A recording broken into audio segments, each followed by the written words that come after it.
Assalamualaikum warahmatullahi wabarakatuh. Kami mahasiswa ITB Istiqom Ambon, program studi Teknik Informatika, kelas TI 2E. Di sini kami akan membuat video presentasi mengenai materi kami yaitu function, mata kuliah struktur data, untuk memenuhi tugas dari Pak Fadli Husein Watehelu, Eskom Mkom. Kami dari kelompok 3, yaitu dengan saya sendiri, Wulan Aisyah Saritinambah. Terus bersiturnya Istiantoro Prasetyo. Nah, untuk materi pertama akan dijelaskan oleh Istiantoro Prasetyo. Function. Function adalah kode program yang dirancang untuk menyelesaikan sebuah tugas tertentu dan merupakan bagian dari program utama. Ketika disalur ke dalam bahasa Indonesia, function ini disebut juga sebagai fungsi. Fungsi bisa dibedakan ke dalam dua kelompok, yaitu built-in function, yang artinya fungsi yang sudah ada secara bawaan dari dalam bahasa pemrograman. Contohnya printf, scanf, dan lain-lain. Yang kedua ada user defined function, yaitu fungsi yang kita buat sendiri. Contohnya tambah, update kata sandi, dan lain sebagainya. Cara membuat fungsi berikut adalah format dasar cara penulisan fungsi dalam bahasa C. Di baris pertama ada tipe data kembalian dan nama function. Tipe data kembalian diisi dengan tipe data nilai yang dikembalikan. Jika suatu fungsi tidak mengembalikan nilai, tipe data kembalian ditulis sebagai void. Nama function boleh ditulis bebas, tidak ada standar penamaan tertentu untuk fungsi bahasa C selama mengikuti aturan penulisan identifier. Cara memanggil fungsi. Untuk memanggil atau menjalankan sebuah fungsi harus dipanggil pada fungsi main, seperti berikut ini. Nama fungsi di sini adalah nama function. Nama function dipanggil pada baris 12 di dalam fungsi main agar fungsi tersebut dapat dijalankan. Output apa yang dihasilkan oleh kode program berikut ini? Kode program ini mempunyai 3 fungsi, yaitu Sapa Lisa dengan tipe void yang akan menampilkan Elisa, Sapa Sari dengan tipe void yang akan menampilkan Morning Sari, dan Sapa Rudi dengan tipe void yang akan menampilkan Halo Bro. Di dalam fungsi main dipanggil 3 fungsi tersebut, yang jika di run akan menampilkan Hai Lisa, Morning Sari, Halo Bro, seperti pada gambar berikut ini.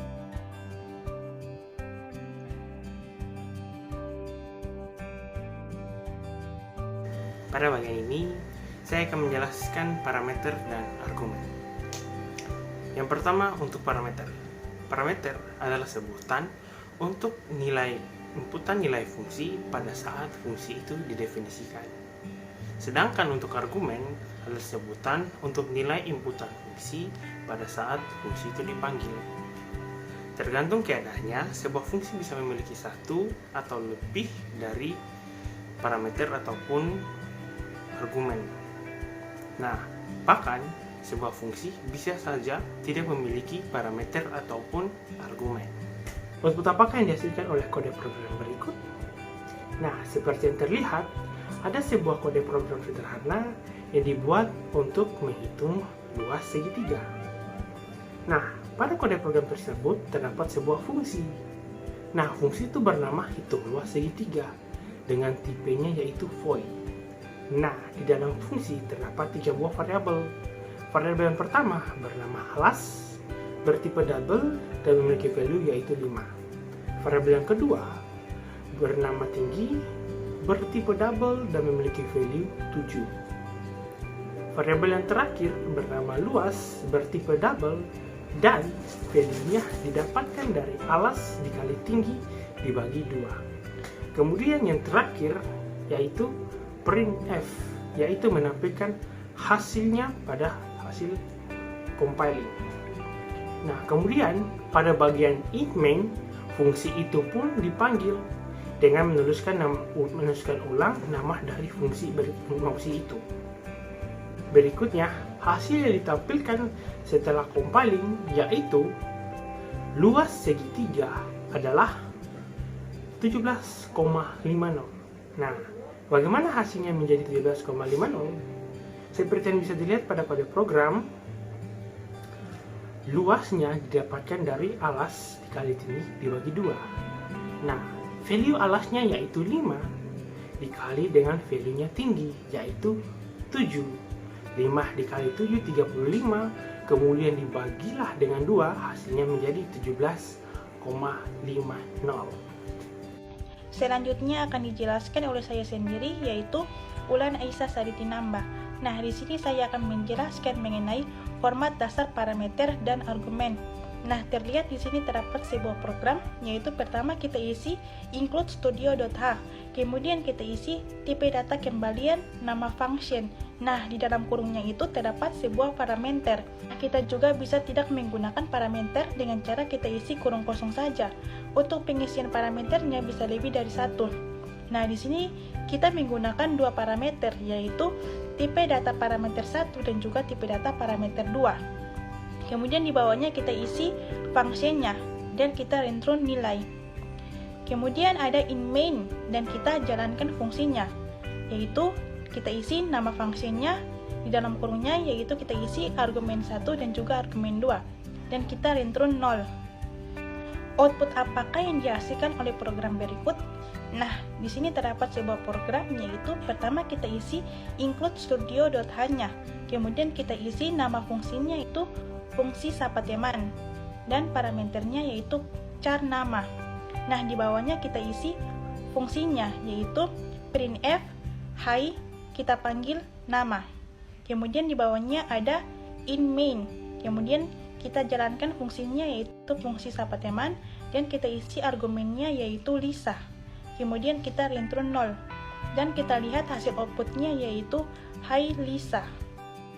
Output apakah yang dihasilkan oleh program berikut? Nah, di sini terdapat include studio.h, ada fungsi sapa teman, untuk parameternya yaitu char nama, di bawahnya ada isi yaitu printf hi, kita panggil nama, kemudian in_main, kita jalankan fungsinya yaitu fungsi sapa teman, kita isi argumennya yaitu Lisa, kemudian di bawahnya yaitu ada fungsi sapa teman, kita isi argumennya yaitu Sari, dan di bawah ada fungsi sapa teman, kita isi argumennya yaitu Putri. Kemudian kita return 0 dan lihat hasil outputnya Hai Lisa, Hai Sari, dan Hai Putri. Perintah return pada function. Yang pertama, dalam banyak situasi, hasil sebuah function perlu disimpan ke dalam sebuah variabel terlebih dahulu untuk kemudian diproses lebih lanjut lagi. Nah, yang kedua, untuk keperluan inilah kita perlu menambahkan perintah return ke dalam function tersebut. Tujuannya agar sebuah function bisa mengembalikan nilai yang sudah kita masukkan. Berikutnya, output apakah yang dihasilkan oleh kode program berikut?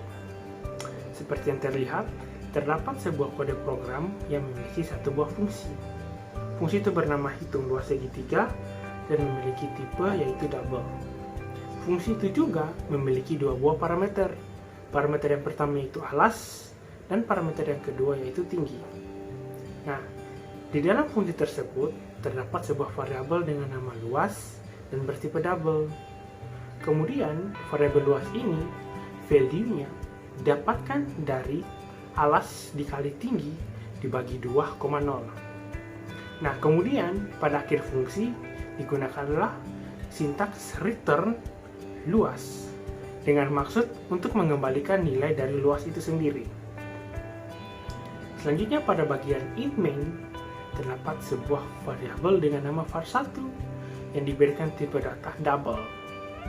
Nah, di dalam variabel 1 ini dipanggillah fungsinya yaitu hitung luas segitiga dan diberikan 2 buah argumen.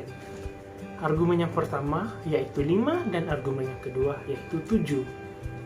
Nah, kemudian yang terakhir yaitu printf, yaitu dengan menampilkan hasilnya pada saat compiling. Nah, 5 dan 7 ini akan dimasukkan ke dalam fungsi tersebut pada bagian parameternya, sehingga value 5 ini akan masuk pada bagian integer alas dan value 7 ini akan masuk pada bagian integer tinggi, sehingga 5 dikali 7 kemudian hasilnya dibagi 2,0. Nah, kemudian seperti yang bisa terlihat pada hasilnya yaitu luas segitiga adalah 17,50. Perkenalkan, nama saya Ulan Neisa Sari Dinamba. Di sini saya akan menjelaskan mengenai praktek 1, yaitu di sini kita menggunakan include studio.h dan kita masuk ke baris ketiga, yaitu ada fungsi yang pertama yaitu ada integer lebih besar.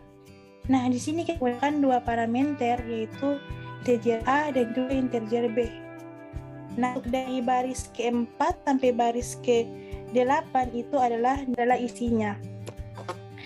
Jadi di sini kita menggunakan if jika A lebih besar dari B, maka kita menggunakan return A. Dan jika tidak atau else, maka kita menggunakan return B. Kemudian kita masuk ke fungsi yang kedua, yaitu ada main. Nah, di main ini kita menggunakan variabel integer, yaitu ada integer x, y, dan nilai. Kemudian untuk baris ke-13 yaitu ada printf, kita menginput nilai x, dan scanf yaitu kita memasukkan nilai x-nya.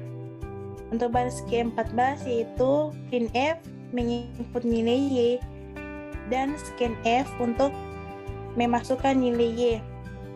Dan di baris 15 ini ada fungsinya yaitu nilai lebih besar dari nilai lebih besar x dan y. Dan kita panggil printf-nya yaitu nilai lebih besar dan kita masukkan nilainya. Kemudian kita return 0. Nah, di sini kita akan melihat hasil run-nya. Oke, jadi di sini kita menginput nilai x-nya. Nah, nilai x-nya ada 10 dan nilai y-nya sama dengan 20. Jadi nilai terbesarnya yaitu 20. Perkenalkan, nama saya Istiantoro Prasetyo. Saya akan menjelaskan praktek kedua. Di sini kita pakai include studio.h. Terus kita masukkan variabel-variabelnya.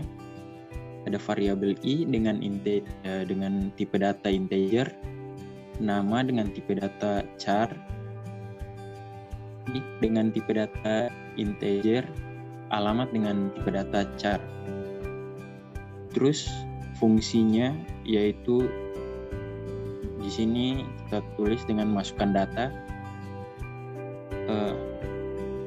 Terus dilanjutkan dengan for yang di dalamnya ada i sama dengan 1, i kurang dari sama dengan 2, i plus plus. Terus printf untuk outputnya kita tulis data penduduk ke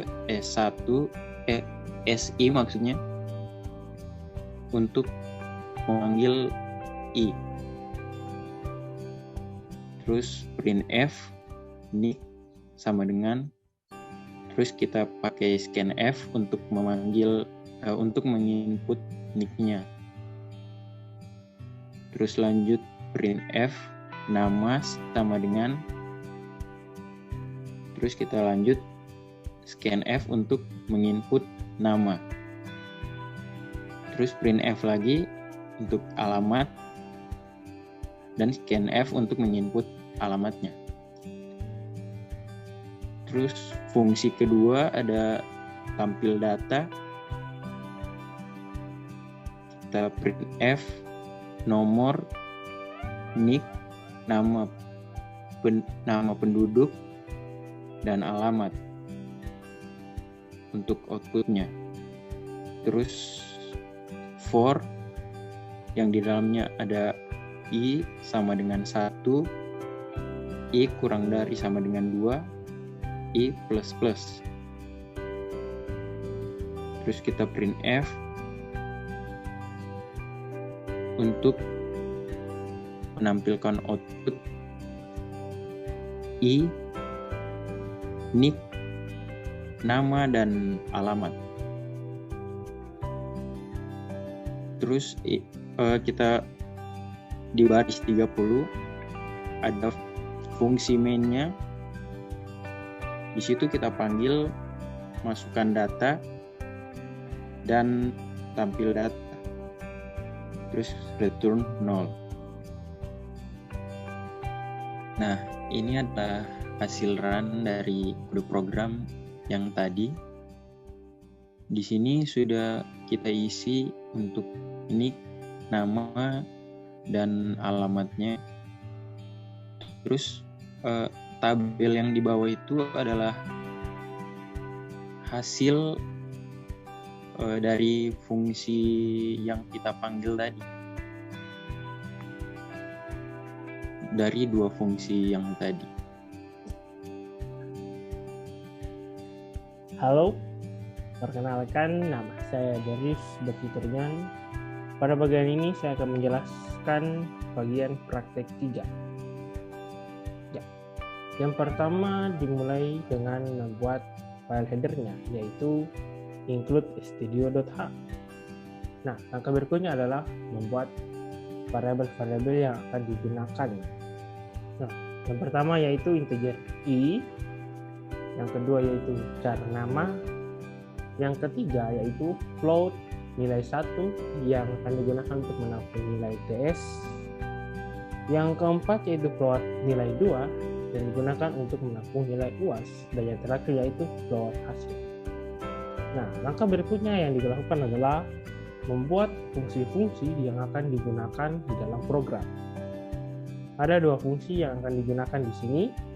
Fungsi yang pertama memiliki nama masukkan data mahasiswa bertipe void dan memiliki parameter integer jumlah data. Nah, di dalam fungsi dibuatlah satu buah for.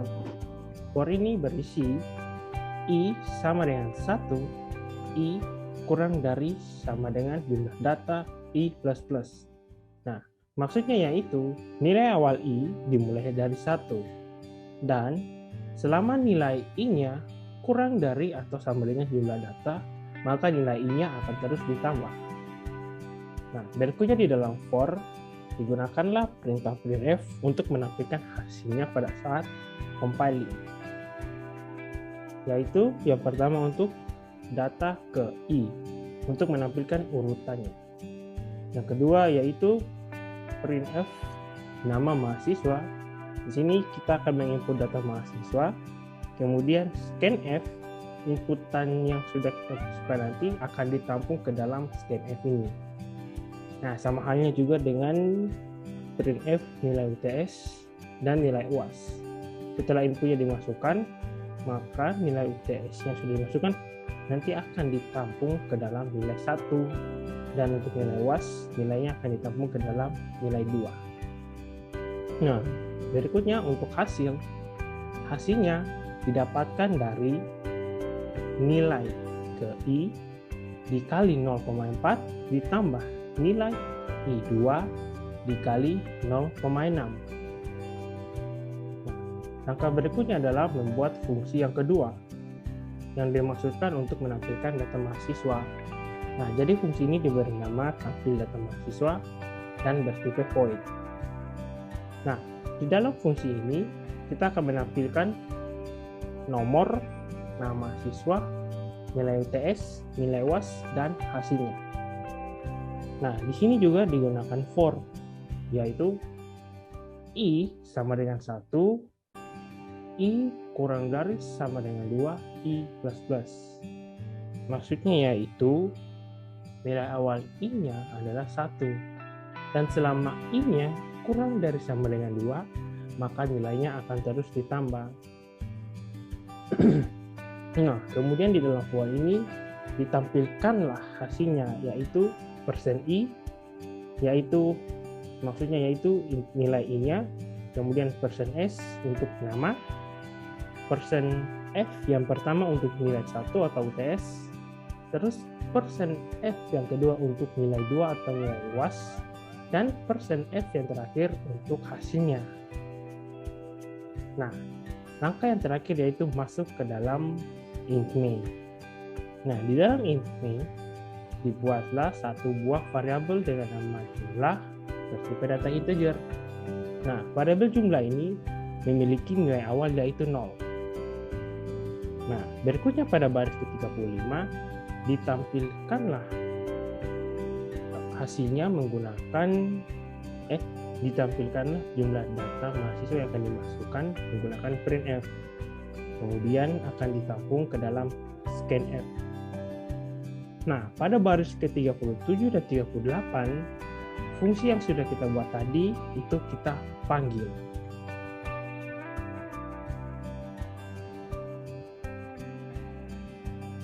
Yap, lanjut. Seperti yang bisa terlihat pada hasilnya. Nah, contohnya di sini kita memasukkan jumlah data mahasiswanya yaitu 2. Nah, pada data pertama kita menginputkan nama yang nantinya akan ditampung ke dalam char nama.